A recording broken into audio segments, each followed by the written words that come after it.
Hello student, मैं चंद्रकांत सिंह। आपके railway exam के लिए जो साइंस का पोर्शन है उसके लिए कुछ प्रैक्टिस सेट के क्वेश्चंस हैं, उनको देखते हैं। पहला क्वेश्चन है, द्रव्यमान और वेग का गुणनफल क्या कहलाता है? तो द्रव्यमान गुणे वेग होता है संवेग। पहले का आंसर क्या होगा? संवेग होगा। ठीक है, नेक्स्ट क्वेश्चन। अब बोला गया है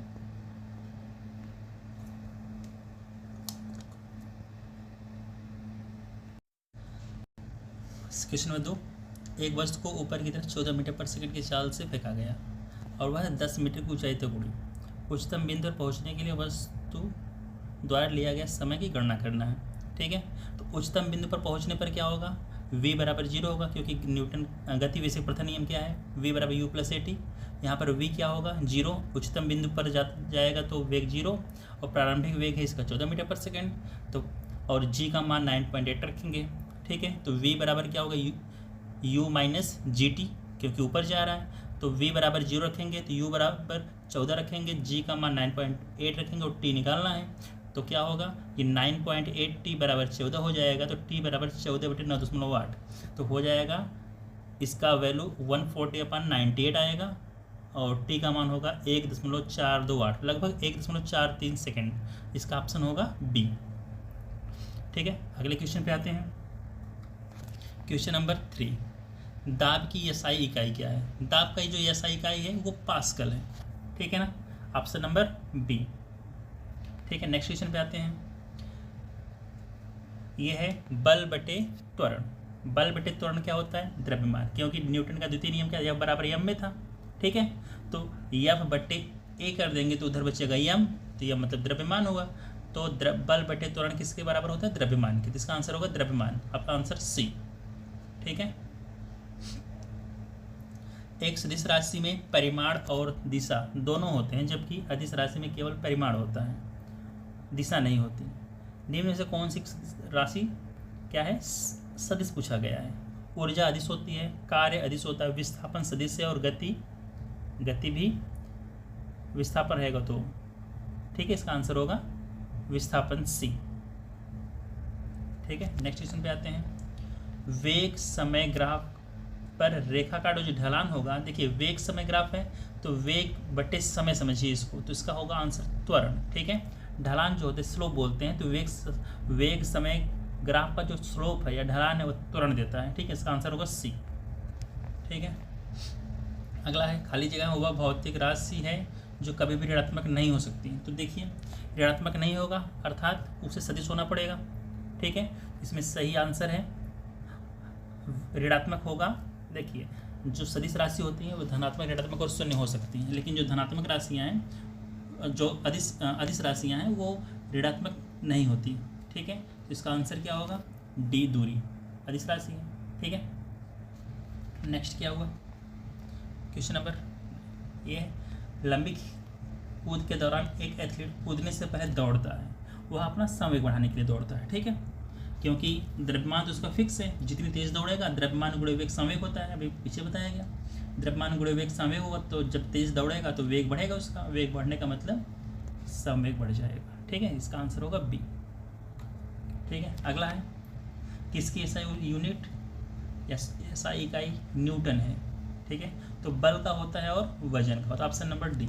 ठीक है, नेक्स्ट क्वेश्चन बोला गया है, इनमें से कौन सी राशि सदिश नहीं है? सदिश नहीं पूछा गया है, मतलब अदिश होना चाहिए। ठीक है, देखिए शक्ति जो है अदिश राशि है, मतलब सदिश नहीं होगा। त्वरण जो है वो सदिश है, विस्थापन सदिश है, बल आघूर्ण सदिश है। इसका आंसर से क्या होगा? ए। ठीक है, ए अदिश राशि है अर्थात सदिश नहीं है। अगला है, समय के साथ विस्थापन में परिवर्तन की दर। देखिए समय के विस्थापन के साथ समय में परिवर्तन की दर पूछा गया है, इसका आंसर होगा वेग। विस्थापन बटे समय होता है वेग। ठीक है, अगला क्वेश्चन यह है, किसी वस्तु द्वारा विराम की अवस्था अथवा गति की अवस्था के विरोध की प्रकृति को, तो जो भी विरोध की प्रवृत्ति होती है उससे बोलते हैं जड़त्व। जड़त्व का मतलब वह जिस अवस्था में उसी अवस्था में रहने का प्रयत्न करता है। अगर रुका हुआ है या विराम अवस्था में तो विराम में ही रहना चाहेगा, और गति की अवस्था में तो गति की अवस्था में ही रहना चाहेगा। ठीक है ना, अपनी अवस्था परिवर्तन का विरोध करता है, अर्थात ये जो गुण होता है इसे बोलते हैं जड़त्व। ठीक है, आंसर बी। अगला होगा किसी वस्तु का जड़त्व मापने की इकाई निम्न में से क्या है। जड़त्व मापने की इकाई द्रव्यमान होता है, अर्थात जिसका द्रव्यमान ज़्यादा होगा उसका जड़त्व भी उतना ही ज़्यादा होता है। ठीक है, अगला क्वेश्चन, मंदन। मंदन को ऋणात्मक त्वरण बोला जाता है, आंसर नंबर डी। ठीक, बल बटे त्वरण, अभी पीछे बताया कि क्वेश्चन ना, बल बटे त्वरण क्या होता है, द्रव्यमान होता है। ठीक, अगला, एनीमोमीटर का उपयोग किस लिए किया जाता है या किस में किया जाता है। तो ये पवन का वेग मापने के लिए एनीमोमीटर का उपयोग किया जाता है। ठीक है, ऑप्शन नंबर बी। अगला है द्रव्यमान और वेग का गुणनफल, भाई न्यूटन का द्वितीय नियम ना। ठीक है, समय परिवर्तन की दर लगाए गए बल के बराबर होती है। ठीक ना, अर्थात यह बराबर एम में होता है। तो द्रव्यमान और वेग का गुणनफल क्या होगा, समवेग होगा। ठीक है, गति का अगला है गति का प्रथम, ये एनीमोमीटर, ये वापस से आ गया, ये होगा पवन का वेग मापने के लिए किया जाता है, पीछे बताएं। अगला, क्रिया एवं प्रतिक्रिया दोनों क्या है इसमें से बोला गया है। पहला ऑप्शन, दो भिन्न विषयों या ऑब्जेक्ट पर कार्य करते हैं, समान परिणाम रखते हैं, समान परिमाण रखते हैं, विरुद्ध दिशाएं रखते हैं, उपयुक्त में सभी। तो ये ऑप्शन डी इसका सही होगा। ठीक है, सभी रखते हैं। ठीक है, नेक्स्ट क्वेश्चन, बोला गया है न्यूटन की गति के प्रथम नियम में किस राशि की परिभाषा मिलती है। देखिए, न्यूटन के जितने भी गति विषयक नियम बोले गए हैं, ठीक है, प्रथम नियम की बात करें तो प्रथम नियम में बात है कि जो गति होती है वो एक समान होती है, मतलब किसी बाह्य बल के अभाव में अगर विरामावस्था में है तो विरामावस्था में रहेगी, और गति की अवस्था में है तो गति की अवस्था में रहेगी, मतलब बल का अभाव है, और बल का अभाव मतलब गति एक समान होगी। Option number D. ठीक है, अगला है द्रव्यमान और त्वरण का गुणनफल। ठीक है, द्रव्यमान और त्वरण का गुणनफल बल के बराबर होता है, यह बराबर यह में। ठीक ना, न्यूटन का द्वितीय गति विषयक नियम। ठीक, अगला, एक माइक्रोन किसके बराबर होता है। देखिए, माइक्रोन जो होता है वैसे तो 10⁻⁶ मीटर के बराबर होता है, लेकिन उन्होंने पूछा है मिलीमीटर में। देखिए, सारे आंसर मिलीमीटर में है, तो अगर 1 मीटर को मिलीमीटर में बदलेंगे तो 10⁻³ मिलीमीटर होता है। 1 मीटर में 10⁻³ मिलीमीटर होता है, तो 10⁻⁶, और इधर का मिली में कन्वर्ट करेंगे तो 10⁻+3 होगा, तो -6 + 3 -3 10⁻³ 10⁻³ मतलब 1/1000 मतलब 0.001 मिलीमीटर। आंसर होगा डी। ठीक है,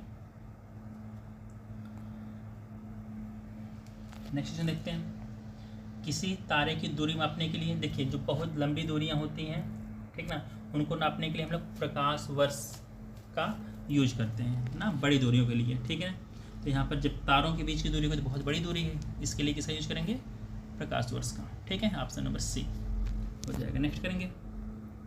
ठीक है, अगला है वेग समय ग्राफ पर रेखा का ढलान। ठीक है ना, तो वेग समय ग्राफ है, ठीक है, जो स्लोप होता है वो देता है त्वरण। ठीक है, ऑप्शन नंबर सी। नेक्स्ट करेंगे, जो दाब का एसआई इकाई है, पीछे मिला हुआ क्वेश्चन है, Pascal. Option number B.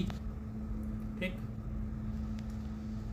Next करेंगे, बोला गया है, ये भी वापस पीछे का ही क्वेश्चन है। ठीक ना, इसमें से पूछे हैं कौन सी सदिश राशि है, ऊर्जा अदिश है, कार्य अदिश है, गति अदिश है, विस्थापन ही है। ऑप्शन नंबर सी सदिश होगा। ठीक है, यहाँ पर